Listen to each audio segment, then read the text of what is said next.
সাকিব আল হাসান শুধু বাংলাদেশের না, তিনি সারা পৃথিবীতেই কিন্তু একজন খুব স্বনামখ্যাত অলরাউন্ডার। আমাদের ক্রিকেট কিন্তু বাংলাদেশকে অনেক দূর নিয়ে গিয়েছে।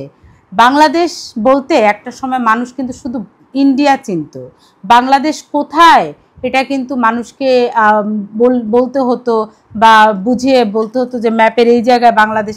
কিন্তু ক্রিকেটের জন্য কিন্তু বাংলাদেশকে মানুষ ইন্ডিভিজুয়াল চেনা শুরু করেছে।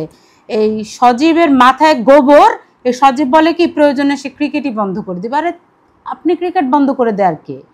দেখেন হুজুররা কিন্তু একটা সময় বলতো যে ফুটবল খেলা হারাম, ক্রিকেট খেলা হারাম। এই সজীবও কিন্তু একই রাস্তার লোক।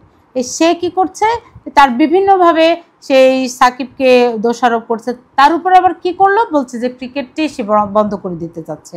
কোনো ওই উল্টাপাল্টা কথা তো দরকার নাই, কোনো প্রয়োজন আছে? আপনাকে এমন জায়গায় বসিয়েছে, আপনাকে তো এমন জায়গায় উপদেষ্টা করেছে, আপনি সেই জায়গারই অপমান করছেন, দরকার নাই তো।